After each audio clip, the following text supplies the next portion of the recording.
Hello students. In previous video we have discussed the question answers of lesson number 6 and two questions are left, that is question number 4 and 5. Question number 4 is explain the following methods of food preservation. So we have discussed about the different methods of preservation and you have to explain these three methods. First one is dehydration. So what is dehydration? In this process, water content of the food stuff is removed. तो जितना भी water present होता है food stuff में, उसके जो water content होते हैं उन सबको हम रिमूव कर देते हैं, उसको निकाल देते हैं. And you know that most of the micro organisms need water to grow, या मॉइस्चर उनको चाहिए होता है ग्रो करने के लिए माइक्रो ऑर्गेनिजम्स को.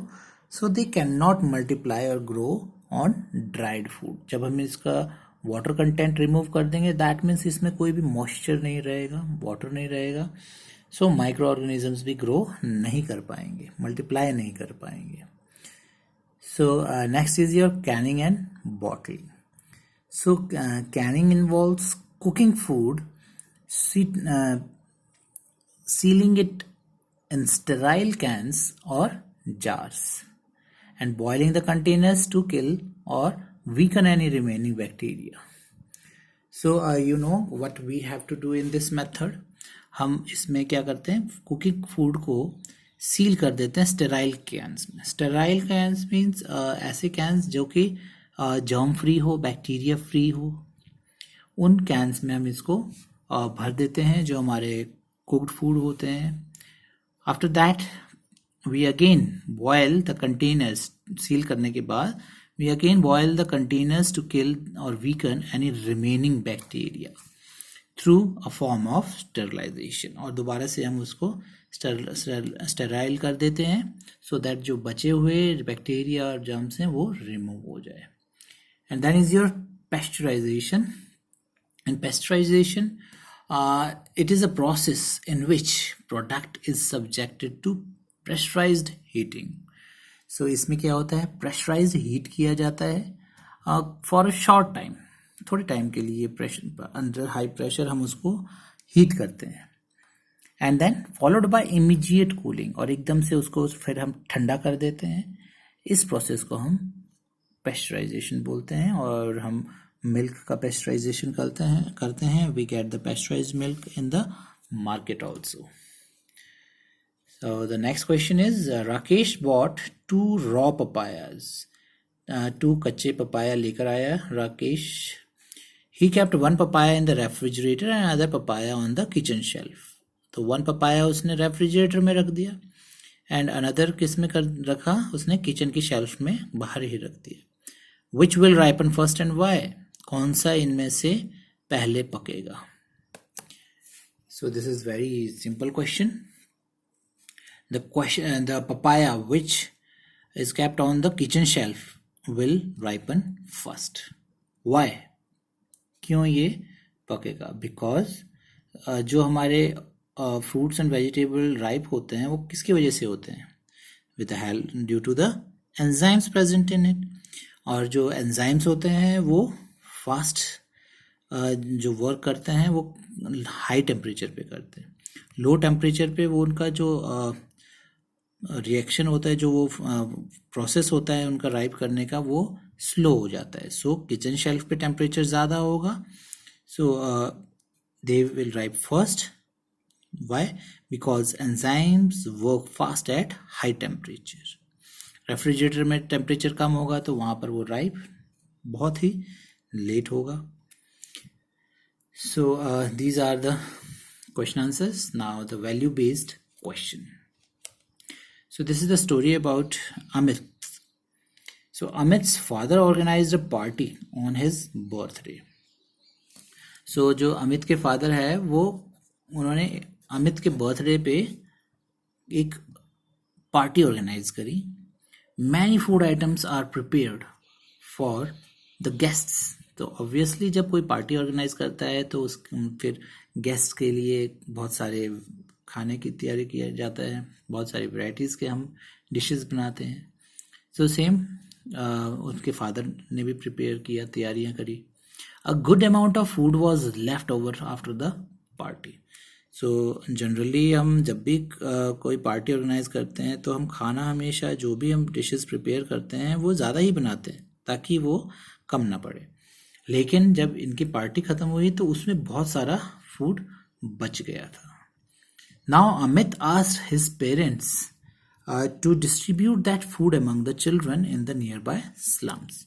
तो अमित के माइंड में बात आई और उसने अपने पेरेंट्स से पूछा कि जो बचा हुआ खाना है इसको हम क्यों ना जो नियर बाय जो गरीब बच्चे रहते हैं उनको हम डिस्ट्रीब्यूट कर दें. Because instead of throwing it, हम उसको फेंक दें, हम क्या करें, इन जो हमारा बचा हुआ फूड है उसको हम जो नियर बाय स्लम्स में गरीब बच्चे रहते हैं उनको डिस्ट्रीब्यूट कर दें.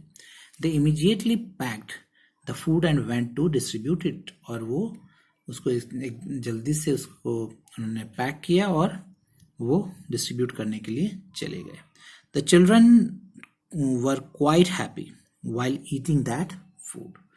तो बच्चे बहुत खुश हुए ऑब्वियसली, बिकॉज जो गरीब बच्चे हैं उनको ज़्यादा अच्छा खाना खाने को कहाँ मिलता है.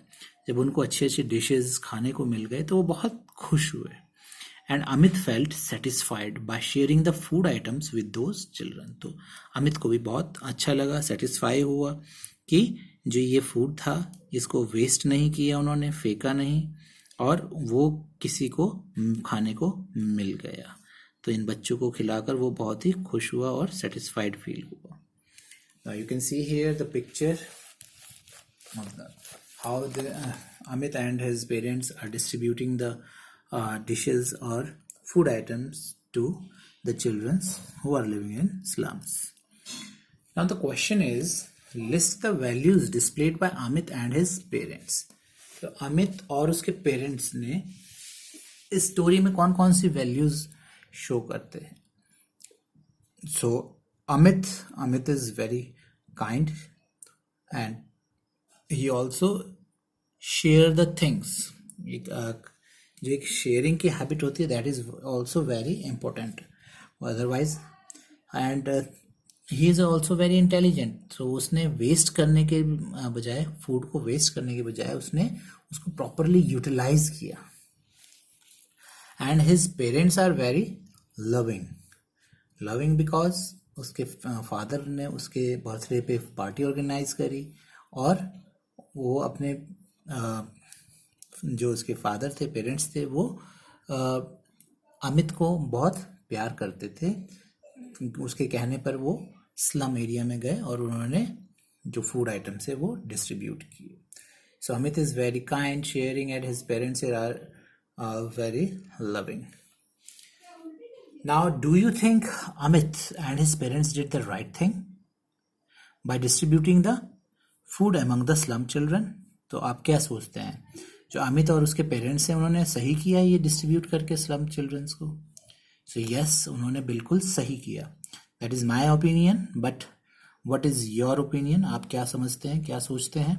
अकॉर्डिंग टू मी उन्होंने बिल्कुल सही किया. अदरवाइज वो उस फूड को वेस्ट करते हैं. And we should never waste the food. अब ये फूड जो उन्होंने प्रिपेयर किया था, इतनी अच्छी डिशेस बनाई थी, वो इन बच्चों को देकर ये बच्चे भी खुश हुए और इनका भी खाने को मिला. Now have you ever had a chance to feed a needy person? क्या आपने भी कभी चांस मिला है आपको कि कोई नीडी पर्सन को आपने कभी कोई हेल्प किया हो? सो share your experience if any with the class. तो अगर आपको ऐसा कोई एक्सपीरियंस हुआ है जिसमें आपने कोई नीडी पर्सन को हेल्प किया है, so you can share with your friends और विद योर पेरेंट्स या whosoever is at your home, because right now we are not attending the class, so you can share with them. So here is something to do. Find out the recipe for preparing mango pickle. Make a list of ingredients that are added to the pickles to prevent the growth of microorganisms. So mango pickle आप सबके घर में भी आपके मम्मा prepare करते होंगे. सो आप उनसे पूछ सकते हैं कि how she prepare these pickles, mango के पिकल्स जो अचार होता है वो बनाते हैं, तो उसके इंग्रेडिएंट्स उसमें क्या क्या डालते हैं उनके आपके मदर, और उसमें ऐसे क्या चीज़ ऐड करते हैं जिससे कि वो प्रिजर्व रहता है और जो उसमें माइक्रो ऑर्गेनिजम्स है वो ग्रोथ नहीं करते। सो आप देखेंगे कि सबसे पहले तो जब मैंगो के पिकल बनाते हैं तो मैंगोज को कट करके उनमें डिहाइड्रेशन, जो हमारा फर्स्ट प्रोसेस है डिहाइड्रेशन, वो किया जाता है, उसको धूप में सुखाया जाते हैं सो दैट वाटर कंटेंट उसके रिमूव हो जाए। And then also list the ingredients, क्या क्या उसमें डाला जाता है माइक्रो ऑर्गेनिजम्स की ग्रोथ को रोकने के लिए। Next is note down the list of the ingredient mentioned on the bottle of a jam, sauce and juice. So आप सबके घर में जैम की बॉटल, सॉस की या जूस की बॉटल्स प्रेजेंट होगी, तो उसके ऊपर इंग्रेडिएंट्स का एक कॉलम होता है, वहाँ पर से आप इंग्रेडिएंट्स जो हैं कि वो किस किस चीज़ से मिलाकर बना है वो इंग्रेडिएंट्स की लिस्ट बनाएंगे। And which of these ingredient prevent spoilage of these food items, और यू नो दैट इनको प्रिजर्व किया हुआ होता है, तो इनमें से कौन से इंग्रेडिएंट है जिससे कि ये जो हमारे जैम, सॉस और जूसेस हैं ये स्पॉयल होने से बचे रहते हैं। So that you have to find out and discuss the following situations in group. A large amount of sugar, rice, wheat flour and pulses are stored in houses, but fruits and vegetables are bought on daily or weekly basis. What could be the reason for this activity? हम अपने घर में sugar है, rice है, wheat flour है, ये month में एक बार लाते हैं और बहुत ज़्यादा ले आते हैं, बार बार डेली लेकर नहीं आते। बट जो फ्रूट्स एंड वेजिटेबल्स हैं हम जनरली डेली ही लेकर आते हैं। वाई? तो ये इसलिए है क्योंकि ये पेरिशेबल आइटम्स है और जल्दी ख़राब हो जाते हैं, वेजिटेबल्स एंड फ्रूट्स, बल्कि जो शुगर, राइस, व्हीट फ्लोर है ये जल्दी से ख़राब नहीं होते। हम इनको एज इट इज़ छोड़ देते हैं, और अगर इनको हम लाते हैं फ्रूट्स एंड वेजिटेबल्स ज़्यादा तो फ्रिज में इतना स्पेस नहीं होता कि उनको हम रख सकें, तो इसलिए हम उनको डेली बेसिस पे लेकर आते हैं कि ताकि वो ख़राब ना हो जाए। Mohan visited his grandparents' village during the summer vacation. He saw that there were plenty of mangoes available. He wanted to take a basketful of mangoes. Is he doing the right thing? Give reason for your answer. So Mohan अपने village गया during summer vacations और उसने वहाँ पर बहुत सारे mangoes देखे और वो वहाँ से पूरी बास्केट खरीद लेकर मैंगो की लाना चाहता था। तो वो सही कर रहा था। सो वो पूरा बास्केट लेकर आता। सो यस, एक तरह से देखा जाए तो कह सकते हैं कि वो ठीक कर रहा है, क्योंकि अगर वो उनको डिस्ट्रीब्यूट कर देता है अपने फ्रेंड्स में या अपने रिलेटिव्स में तो that is fine, but if अगर वो अपने घर में रखने के लिए ला रहा है तो that is not correct. Why? Because इतने सारे मैंगोज हैं, वो ज़्यादा दिन रहेंगे एक साथ, वो इतने सारे मैंगोज नहीं खा सकता, और अगर वो पड़े रहेंगे ऐसे ही तो वो जल्दी ख़राब हो जाएंगे और वो उसको एट लास्ट फेंकने पड़ेंगे, वो स्पॉयल हो जाएंगे और वेस्ट हो जाएंगे। और अगर वो ला के उनको डिस्ट्रीब्यूट कर देता है अपने फ्रेंड्स को या किसी को खिलाता है, then he is doing the right thing. So ये अगर वो क्या करता है उन मैंगोज का, इट डिपेंड्स ऑन दैट। अगर वो ला के अपने लिए रखेगा तो वो इतने ज़्यादा मैंगोज को स्टोर नहीं कर सकता और कुछ टाइम के बाद वो ख़राब हो जाएंगे। और अगर वो डिस्ट्रीब्यूट कर देता है अपने फ्रेंड्स को एज अ गिफ्ट तो दैट इज़ गुड।